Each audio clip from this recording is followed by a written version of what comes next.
Well, we are with Christopher and Vivienne Ingram, and we're going to talk this morning about events which happened in Poland in 1937 in the small town of Tarnopol.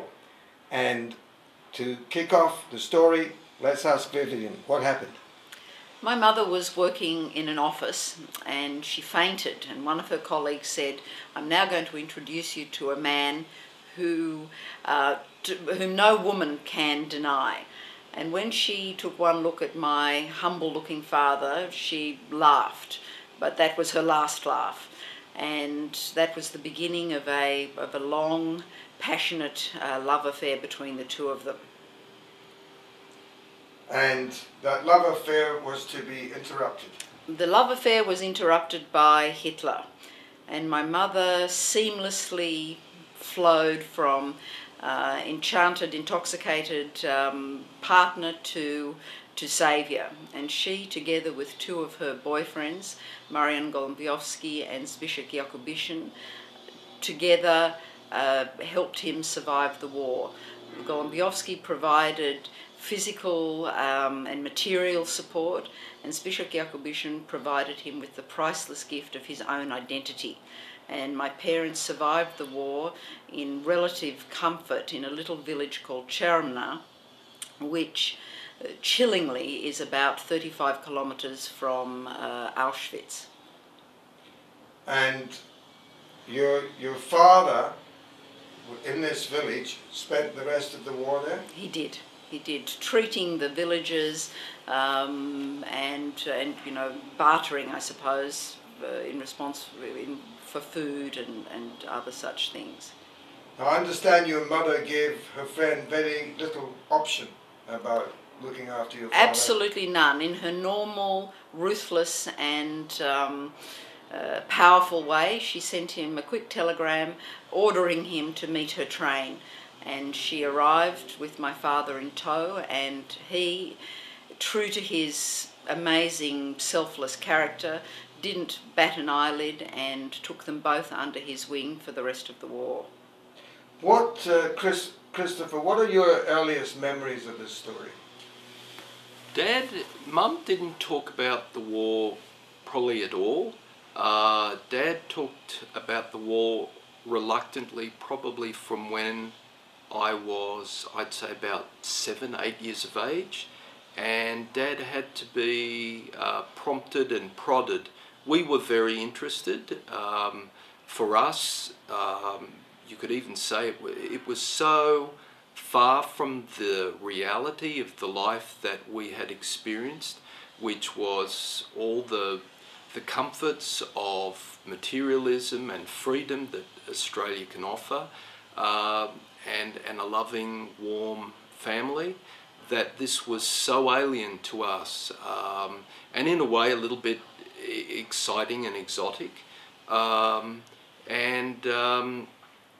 So Dad, I think on one holiday up at the Blue Mountains,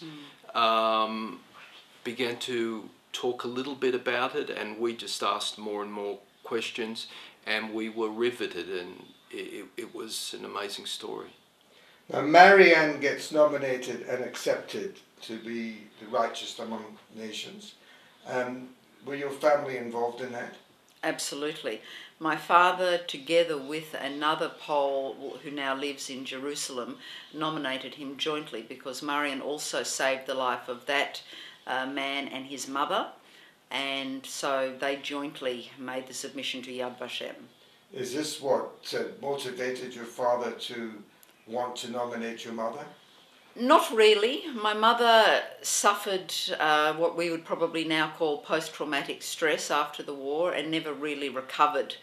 And he was always worried about how she might respond to such a nomination, notwithstanding the fact that every day he was grateful for what she had saved him from. And it was only after her death that he felt comfortable doing it. And maybe just on that point of every day, and the stress that Mum went through, this was, I think, something that for me is unthinkable.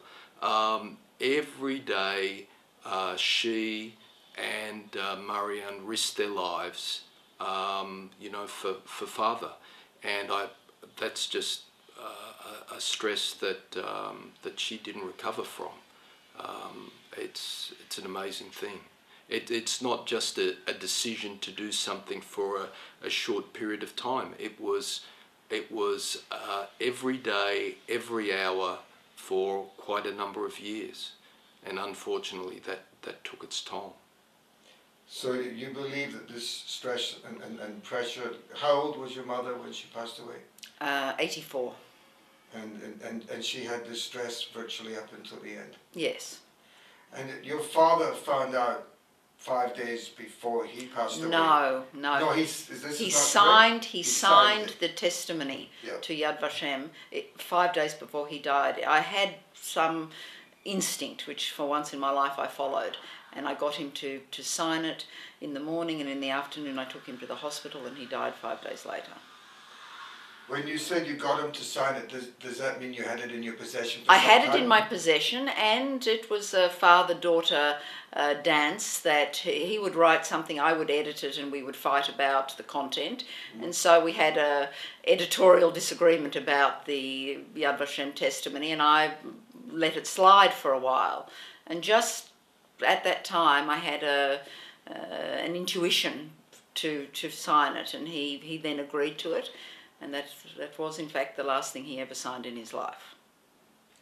And was he happy in signing it? Oh, very, very. Okay, well, this morning we've been talking to Christopher and to Vivienne Ingram, whose mother has just been awarded the State of Israel Righteous Among Nations Award, which has been verified by Yad Vashem. And we thank you very much for your time. Thank you very much. Thank you so much. You're very welcome.